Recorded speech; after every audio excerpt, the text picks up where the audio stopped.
Hi there, welcome to the Fierce Factor podcast. I'm your host, Kaylee Lindholm. And I think it's time for us women to shift the conversation in business and step into our feminine leadership to do the most iconic work the aesthetic industry has ever seen.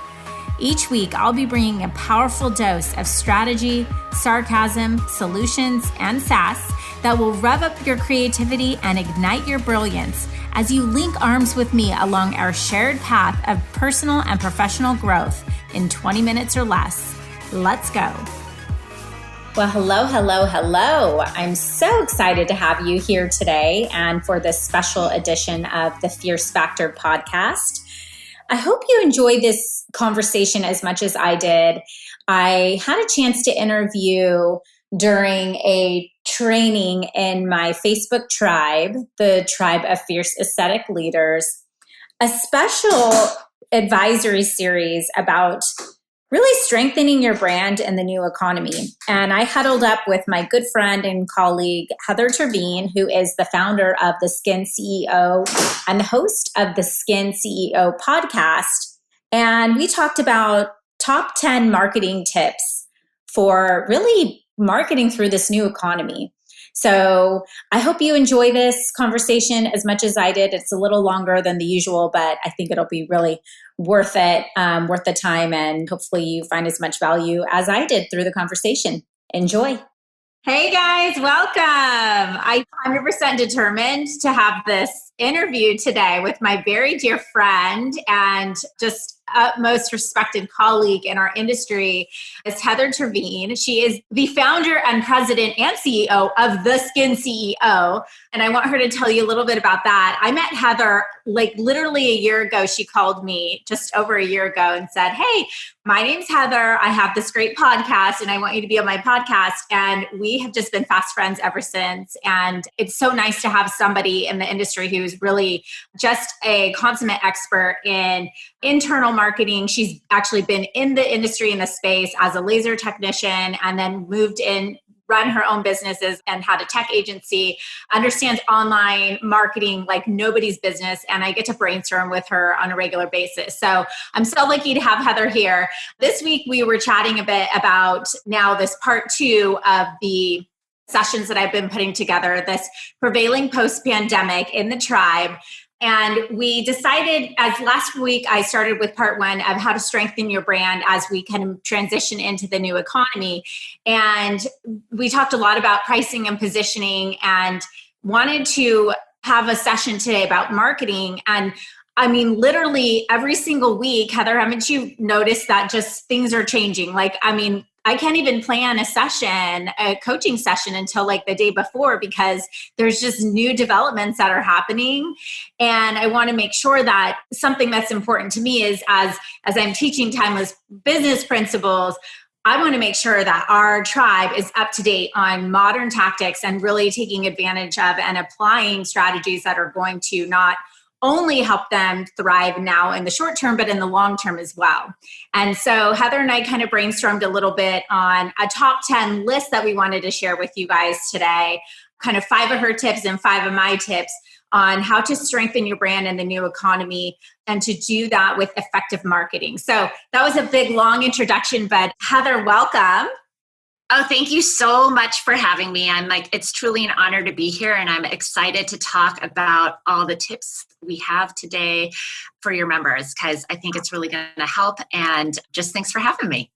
Of course. Thank you for being here. Can you just give a quick introduction to who you are and what your business and practice is all about so that our listeners, our viewers, and our tribe can learn a little bit more about you? Thanks. So I am the host of the Skin CEO podcast and show. I'm also the founder of the Skin Socialite, which is a monthly subscription membership for media membership for aesthetic businesses.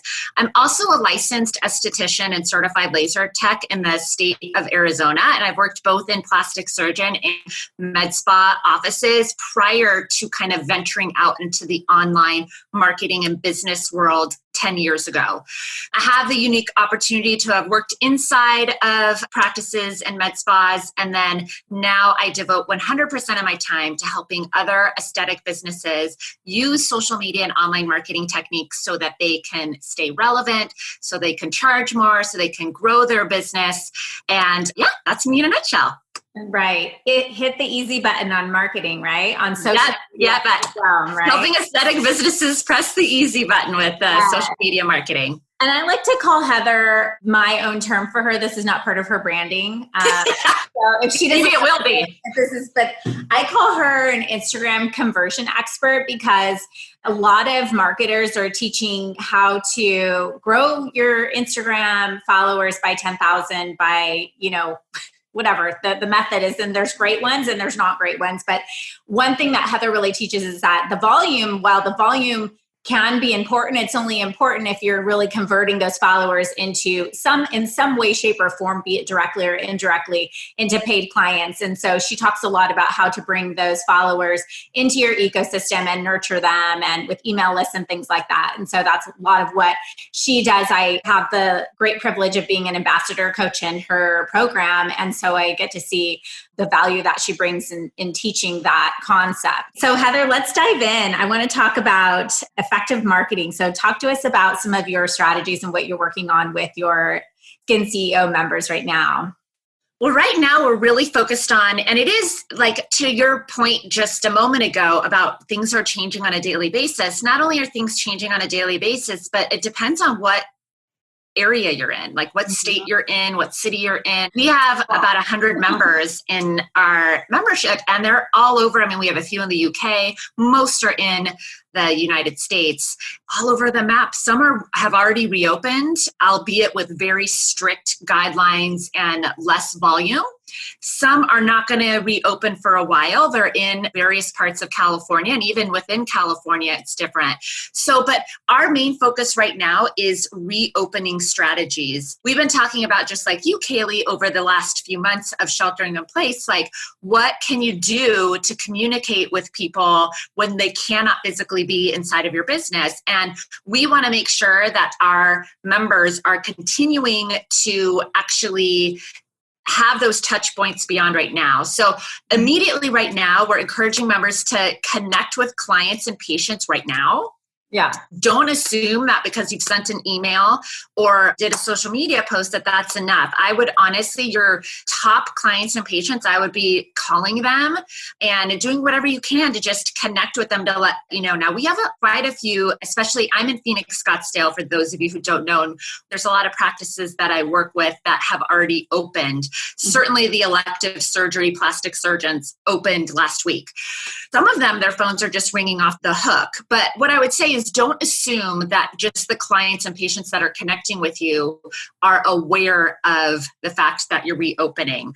I've also really encouraged folks to adjust their prices based on the fact that you're going to have shortened hours, you're going to have additional time you're going to have to allot for to sanitize and regarb and everything. I mean, it's a little bit different depending on what state you're in, but it's a lot more strict. It's can you have people in your waiting room, all of those factors. So pricing is supply and demand, and so if you're going to have less time slots, you're going to have a greater demand.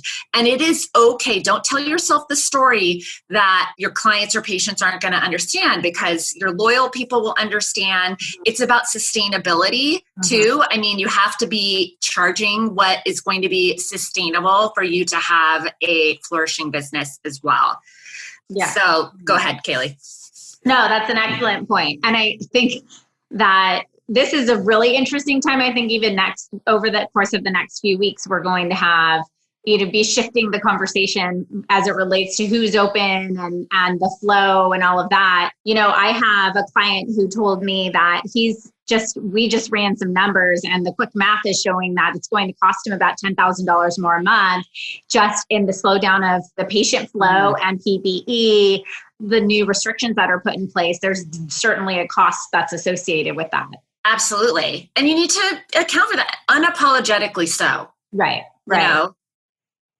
And I agree. Loyal patients, not only will they understand, but they will expect it. Totally.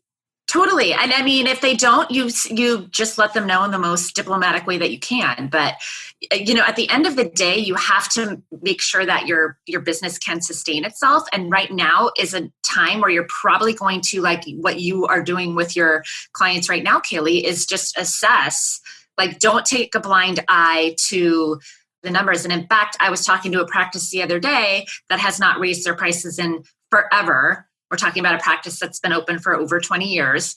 Oh. And it's like, now is the time, the whole idea of a fresh start, Kaylee, now is the time to like actually assess, even beyond the fact of the shortened hours, that it's a fresh start. So some of the choices you had before opening, treat this like a grand reopening. Mm-hmm. Yeah, the new normal. Totally. The new business. Yeah. Okay. So what else?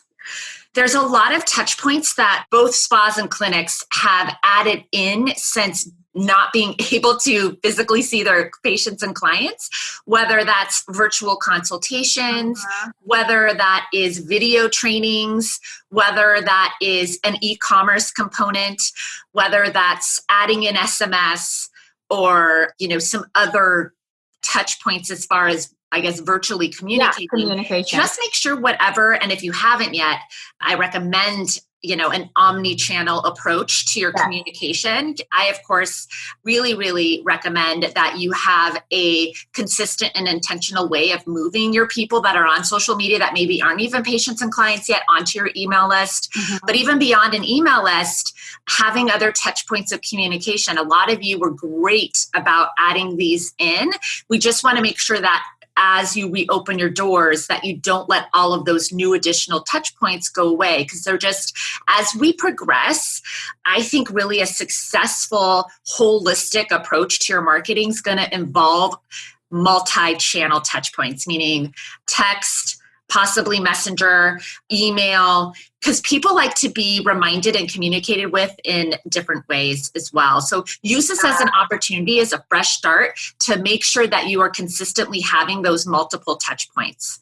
I see so many practices who feel like they don't want to bother their patients. So they don't want to be over, pushy or kind of too pesky about selling to them. What do you say to that?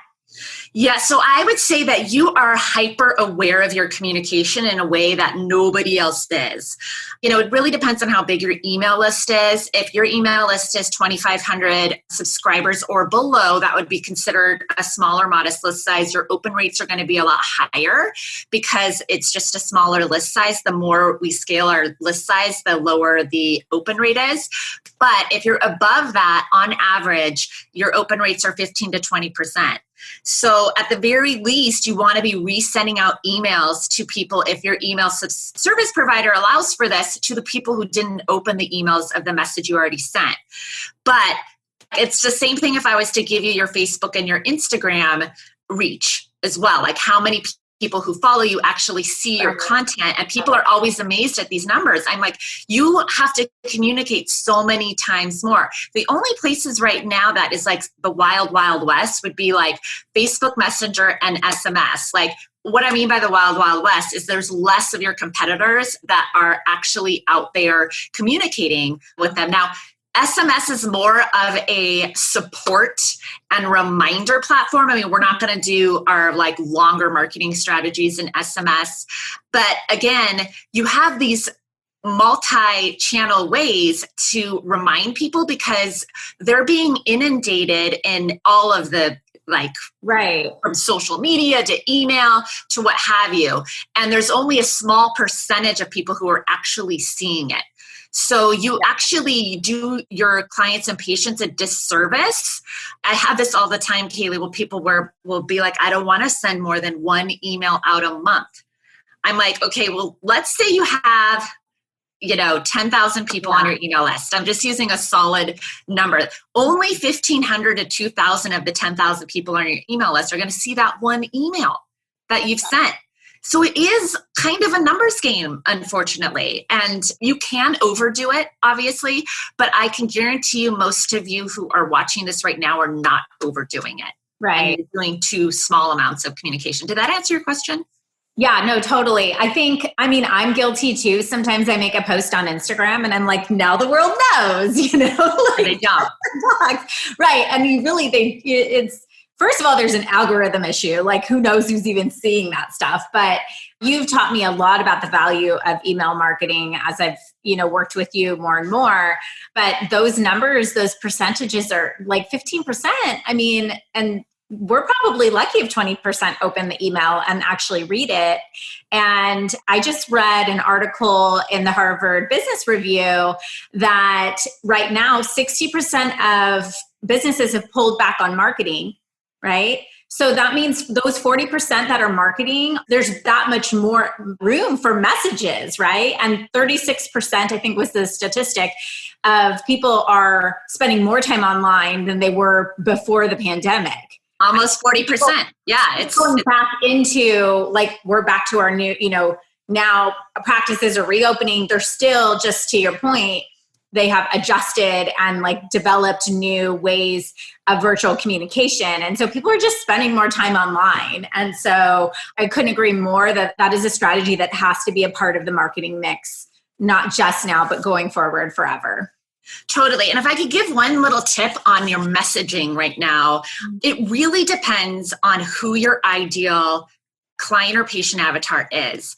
Because I have an acne clinic in San Diego who has a very different demographic than, the anti-aging plastic surgeon in South Scottsdale that I work with. So what I mean by this is there's different levels of trepidation with different patients and clients, meaning depending on the generation, depending on all these factors. So I really recommend actually getting on the phone with some of your like dream patients or clients and like find out, kind of measure like how nervous are they to actually come in, because then you are able to actually adjust your messaging to really speak to them. It could be that you talk to like 3 to 5 of your ideal like peeps and they're not really all that nervous. Now that's not going to change your protocol. You're still going to have the utmost standards for your protocol, but maybe they're terrified and they just need to be reassured that, hey, they can come and they can wait in their car until they come in for the appointment. And they just need to know that. Well, you'll find that out if you actually have either somebody in your office, whether that's you or somebody else,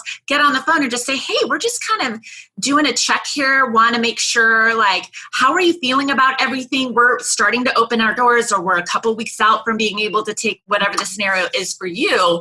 And then use that messaging, use those feelings where they're at right now in your messaging to make sure you're speaking directly to them so that you can, part of the point of social media and email and online marketing and all of that is so you, of course, we always say build the know, like, and trust, but also so that you can overcome their objections. And right now, a big objection is probably fear-based for some of you. I don't know, because you guys all have different clients and patients, but it is totally worth it. In fact, I always recommend doing this because you'll nail your messaging if you actually do like brief surveys with your ideal people, the people you want to attract more of, by the way. So you don't want to actually get on the phone with the pain in the butt person who's always like grinding you for price. That's not the person you want to get on the phone with. It's your ideal people that you love, that you just want to attract more of. Get on the phone. You're going to find out new posts and new emails that you may want to send out that are going to speak directly to their pain points right now and directly to what is possibly some fear or objections you're not even aware of right now too. That's great advice. Just because I think sometimes we develop messaging or campaigns kind of in a vacuum, so to speak, where we make assumptions that, okay, well, this is what I think or I assume my patients are going to hear about right now. But the fear could be different fear than we think, and one of my tips was to not engage in reactionary pricing. And that was kind of a recap from the session last week, where just a lot of clients of mine in our academy and, private clients were like, well, should I discount now to attract patients like early on, to come in?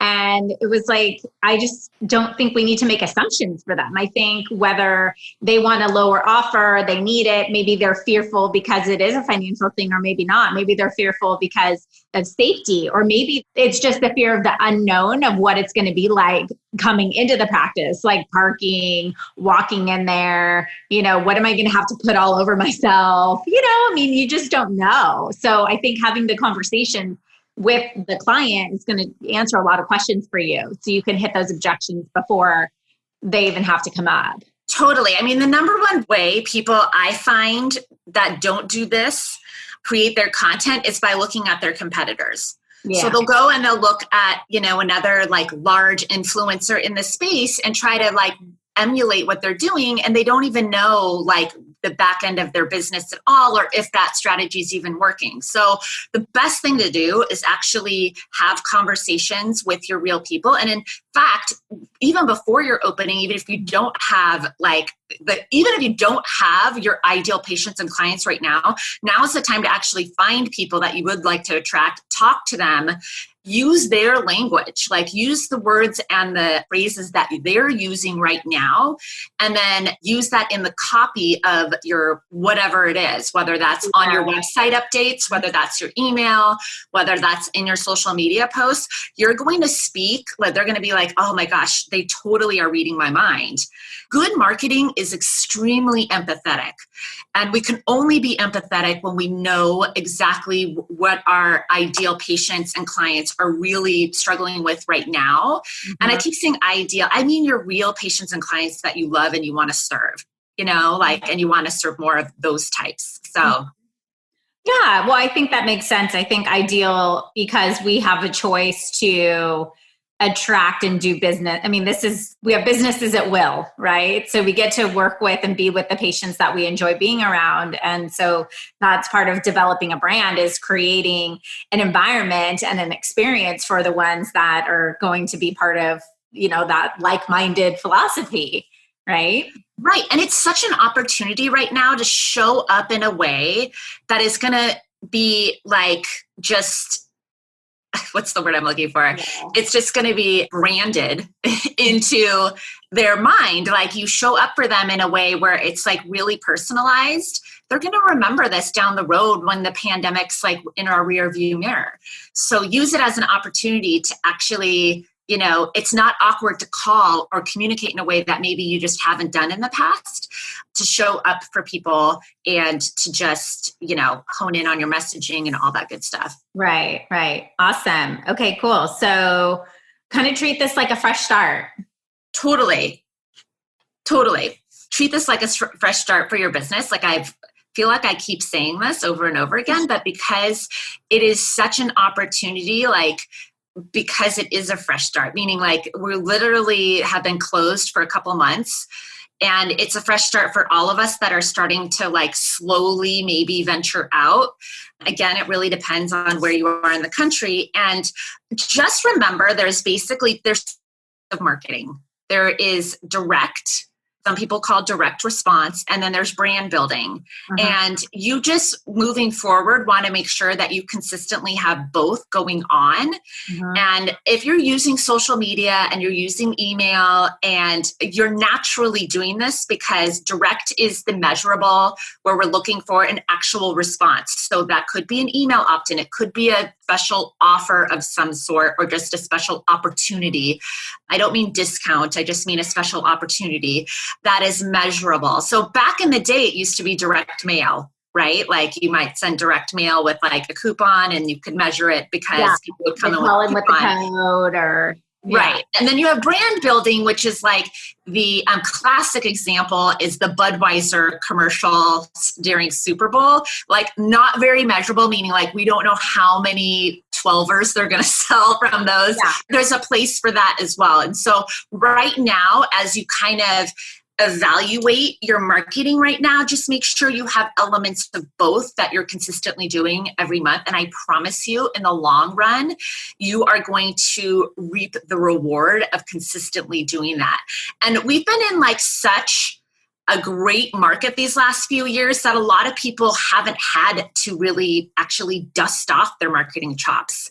Yeah. And just the stat that Kaylee gave on how everybody's pulling back. When 2008 happened, cash was king, right? And the people who had cash were buying up properties and doing all the things. Well, right now, if you have the budget to invest in marketing right now, if everybody's pulling back, it's a perfect time to kind of not only get more bang for your buck because everything's going to be more affordable, like meaning the pricing's going to, because the supply and demand factor, but you're able to kind of lean into it. And I know, Kaylee, this is something you've been talking about a lot, that don't wait on the sidelines for this thing to, I mean, first of all, we don't even know how long this could be going on for. I mean, nobody really knows. And it's definitely not a time to sit on the sidelines. Well, and I'll emphasize that in a different way too, because we in California now just this week are starting to, a set of practices are starting to open, and clients that we have all over the country are on different timelines. But the one common thing I'm seeing is that their schedules are pretty darn full right now. Right. And because patients who have been in the market, one, either they're home and sheltered, particularly my surgeons, like the cosmetic procedures are just like, now's the time to do it because I'm going to be able to be home. But a lot of them were just even like aesthetic Botox filler and normal like skin rejuvenation procedures. We just haven't been able to get out and get them done. So we're like, you know, there's just a backlog of patients. So there's a high demand.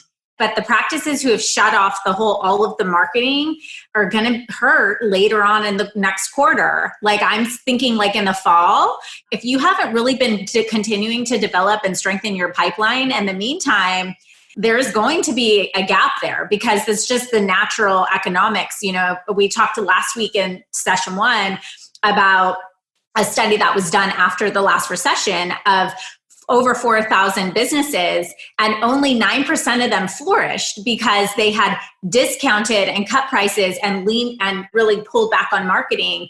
So we can look at history and know that it's interesting, 60%. And I would say from my experience, even higher than that of the people that, you know, I talk to are pulling back on marketing. So there is big opportunity. Absolutely. Absolutely. And marketing doesn't have to be like paid traffic or something. No. It can be something that's really grassroots and completely organic. It can be connecting with other local businesses in your area that serve like-minded patients or clients or what have you. There's all different ways that are just might take extra time right now that you might have a little bit more of. That doesn't involve meaning like buying commercial space or something like that, like right. You know, on the radio or TV. And we're working in our academy on pivot for profit programs that include, in some cases, Facebook groups and communities that practices are building really as longer term strategies, but to show up and connect online. And a lot of the things that we're working on from a tactical standpoint are just old school bootstrapping, direct selling. And right. Going out and finding, you know, if you really do take the time in your business to narrow down on that avatar that know your niche or who your people are, you can emulate big brands who have way bigger pockets than you do, right? That have a similar clientele or following, and you could literally go in and find people that are the right target for you and go bring them into your ecosystem. And this is something I think we've missed out a lot on in our industry. Heather, you and I talk about this a lot. Just we're kind of like running a lot of medical practices or modern aesthetic practices are running like old school medical practices. And so it doesn't have to be big time paid pay-per-click ads, but just going back to grassroots, old school sales and marketing strategies that built huge, strong, sustainable companies in our 100%. When I said omni-channel approach, those are just additional touch points, meaning you have email, you have your website, you have Facebook, Instagram, maybe LinkedIn, you have a Facebook group, you might have a blog, you know, there's all different ways to do it, but it's just an extension of the indoors of your spa, clinic, or practice, right? Like we're using this just as an extension and trying to give the experience, because most of you hit it out of the park with the experience. Not all of you, but a lot of you do hit it out of the park in the face-to-face communication. When a client or patient is right in front of you, you like are awesome, and like they can feel your genuineness. You speak to their objections because you've done these consultations a million times. And what we're doing is we're just helping you to build out an ecosystem where you can create that experience for them out, so they can get a little sampling of the experience in your Facebook group or through an email that you've written personal letter style that isn't, just like a flyer. You know what I mean? So 100%, I love it that you guys are doing that, Kaylee. I think it's awesome. Shannon is putting together a checklist of all of your top 5 tips and my top 5 tips. So whoever is watching or listening to this can actually go download a checklist of all the things we're talking about and look at each recommendation or strategy and then write down what they're doing in their business right now to emulate that, to follow suit on that strategy. So Shannon can put the link in the Facebook group, and then I will, wherever this is playing, I will make it easy for you. Out of the interwebs. Oh my gosh. What not to do when marketing, not know where things are going and have your tech together. But I want to get your feedback on some of the tips that are a lot in review of what I talked about last week. And one is apples to orange pricing, because I'm getting asked a lot, I have patients who they're really just strapped, like they want to come in, or maybe it's me, my cash flow. I didn't prepare for closing my practice for 2 months, and I'm just going to take what I can get because I have assets and I have to make payments, And so I want to offer a lower priced offer and then take care of my patients, take care of my business. And so one thing I recommended last week was that if you're going to make a lower price offer, make it look different than an offer that you've already had. So for example, if it's a full body contouring package at $10,000 and it includes some sort of fat destruction plus skin tightening plus supplements plus all those things, maybe certain elements of that, but it's a mini version of that package or one part of the package at a different price point, so that you're not actually putting that same offer out at a lower price, because we can condition, not only are we going to take a hit on profits, but we're conditioning our patients really to purchase at a certain price point. 100%. I love that example too. And yeah, you definitely don't want to just take your standard service offering list, and hopefully you don't just have a standard service offering list, but just saying, don't just take that list and slash the prices, because what I'm seeing a lot of though is that people have presuppositions about their patients and clients right now. That really is the story they have in their head about it. Or maybe they've had one person say something and they're focused on that, and they really have 20 other patients and clients that aren't struggling at all. So one, I would say don't make assumptions. Mm-hmm. And two, if you want to offer something like what you're speaking to, totally agreed. Don't cannibalize your future sales for this short period of time where the market is going to correct and what have you. So definitely. Right. And in that study that I referenced before in the Harvard Business Review, that was really the problem, that the companies that really weren't able to sustain, they dropped their prices for whatever assumptions that they made. Some of them, be it they just assumed that their patients, or in this case, they were businesses in different verticals and industries, but that their clients wouldn't pay full price. And so they dropped their prices 10%. And an example that I gave, when you drop your prices 10%, your profit margins drop much higher than that. You're really cutting into the lifeblood of your business. And then in that study, clients were conditioned to pay those lower prices. These businesses couldn't raise their prices for 2 or 3 years after. And so do the math on that, right? That's significant. No, totally. So we talked about not engaging in reactionary pricing. And my third point was to increase patient volume. So just going back to, from the marketing standpoint, we can probably assume based on recession history that conversions will be down a bit. But that means we need to increase the traffic and the amount of flow, right? So like more prospects, and doing that by actually leaning in and stepping on the gas pedal on the marketing effort. Right. Absolutely. And I think in the short term, you're probably, and just to finish up what you said about the discounting, in the short term, you are going to be booked out most likely, because it's just going to be, you're going to be able to take less people. So you're going to have less time slots, if you will. Yeah. So you definitely don't want to discount your pricing or do anything hasty. So I think it's really about being strategic too, Kaylee, and like knowing your numbers. And I know that you're so great at helping people understand this, because there may be some lower priced offers that you have that actually are very profitable, because the cost to you, the time cost, the labor cost, and the actual product cost or what have you is less. So I think knowing that, and not just blindly, and this is what you're speaking to, not just blindly doing a 10% discount because you think that's going to help attract the volume that you're talking about. So it can be really, really simple, Kaylee. Like it really can be simple. Like just what we talked about to increase the volume of traffic coming.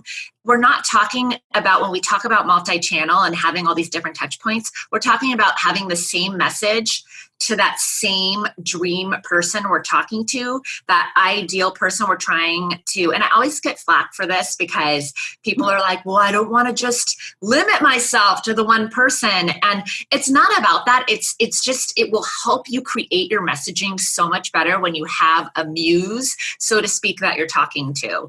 Anyhow. Yeah. Well, I don't want to go on a tangent about that, but I literally just wrote all the content for my academy on specializing in your specialty, basically niching down. And you can do it without polarizing other people, because what happens is, let's say, I'm a facial plastic surgeon who really specializes in helping women 50 and older, right?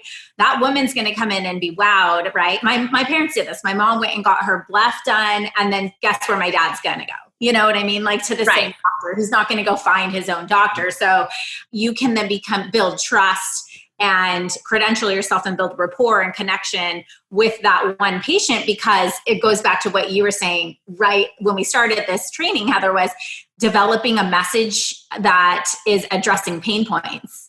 And so that they feel like you want to laser in on your messaging, so that patient, have you ever felt that where you were like, wow, that they're talking to me?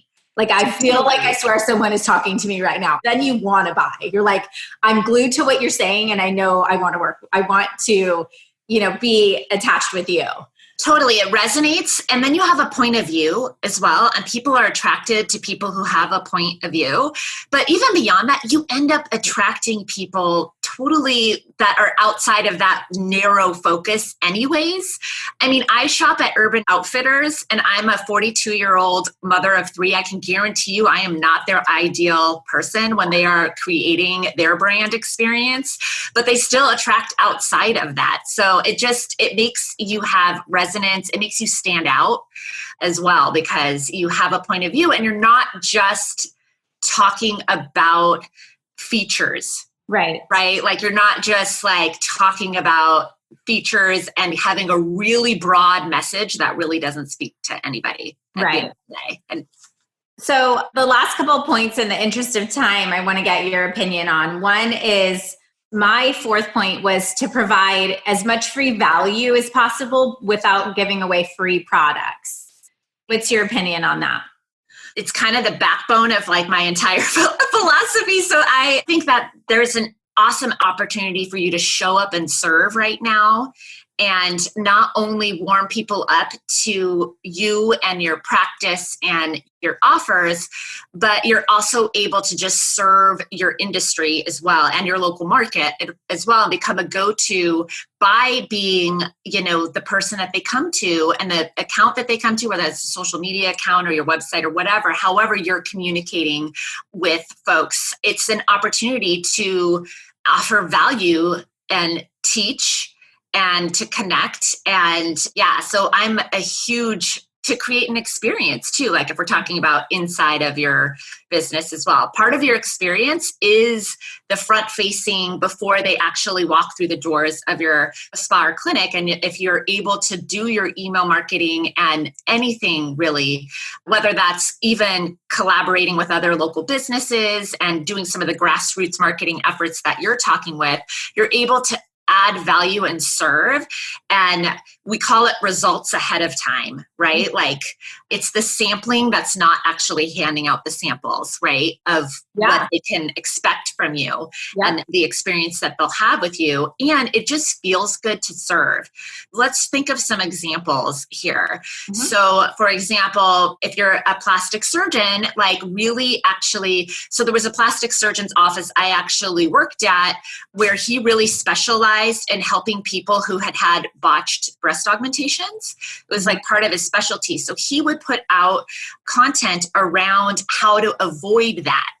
And so, or what to do if you've had and how to find the correct. So he wasn't even like pitching himself in this content. I mean, he was softly pitching himself in this content, but he was actually helping. He's credentialing himself as an expert by doing it.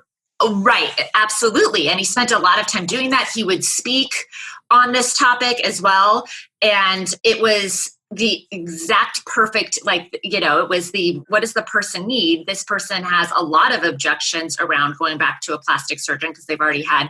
So anyways, it's just thinking about putting yourself in the shoes of the person that was. So the reason why I'm giving this as an example is when we say you want to offer value, that can sound very broad and it's hard to kind of wrap your head around what we mean by that. But that was just an example of him giving value ahead of time and serving in a way that even if they don't come to him, which of course a lot of them wanted to come to him for this because he had positioned himself this way.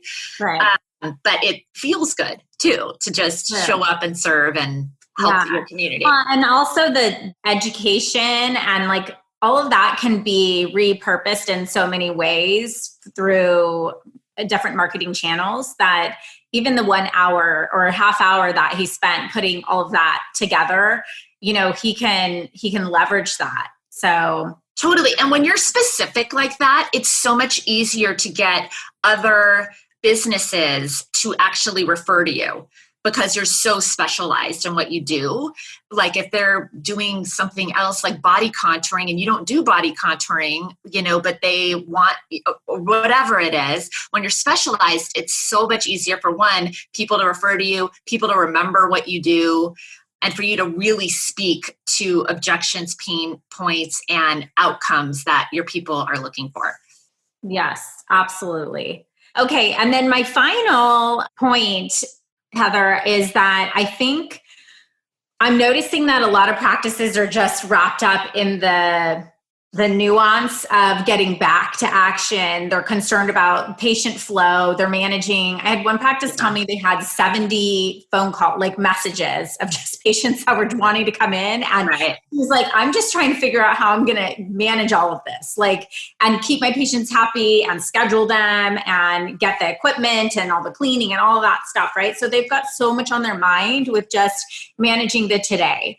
And so this could be annoying, this last point, which is to start preparing for summer now.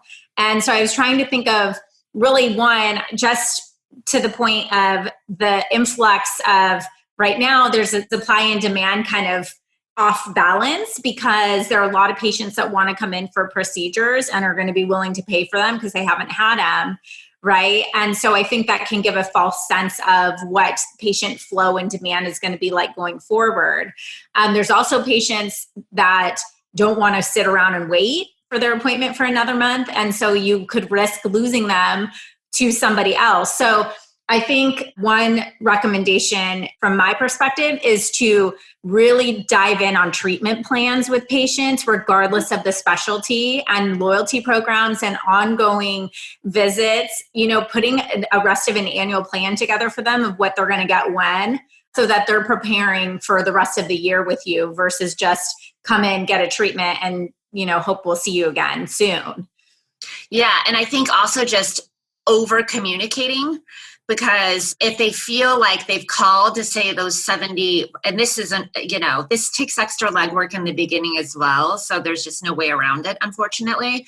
But those 70 messages, like, over communicate with those folks. So if you need to come up with a treatment plan, if you need to just, hey, like, set a reminder for yourself to call again in a week or what have you. Because if people feel heard right now, they may be willing to wait.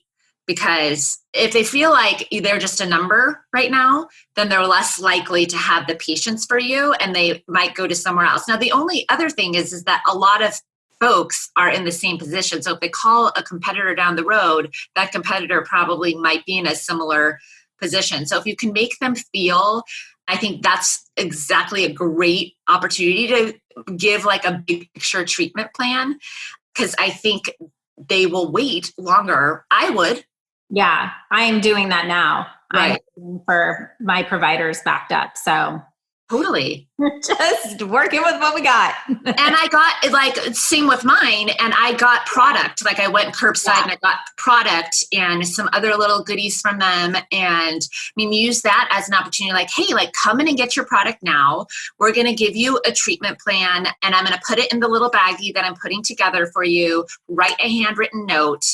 Like, all of those things fall under marketing as well, really. Right. Truly, is those touch points where you're just like serving and what have you, but over communicate. And I don't mean like sending 10 emails out in a day. I mean, phone call, thank you notes. Like, can we get you your product now, even though we can't have you come into for your appointment until another month? But we're happy to put together a little package for you of product and, whatever that might look like. Right.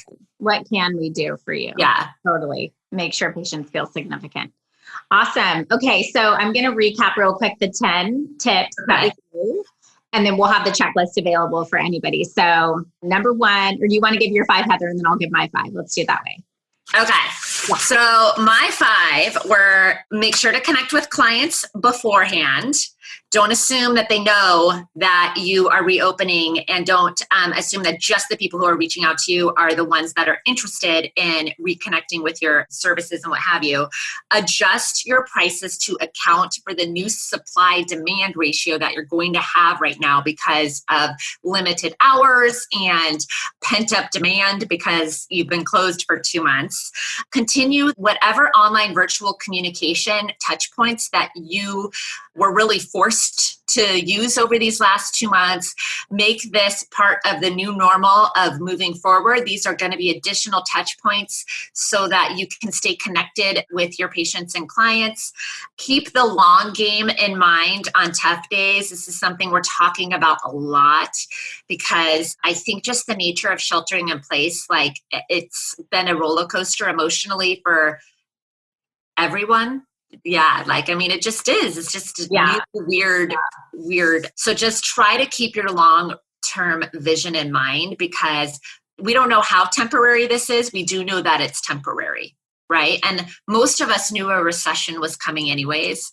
We were due for a recession, so we didn't know it was going to be a global pandemic, of course. So keep your long game vision in mind, and then treat this like a fresh start for your business. Like, you can treat this like a grand opening. You can get rid of the patients and clients and the treatment services that weren't serving you well, that weren't profitable, and treat this like a fresh start. Those were my 5. What were your 5? So my 5 were that if you're going to offer a lower priced offer, it should look markedly different. So apples to orange pricing versus just discounting. Number 2, don't engage in reactionary pricing. So don't make assumptions that patients aren't going to pay full price for procedures, as an example, or just make any assumptions. I'll go back to what you said, which is ask your patients so you know, and add value.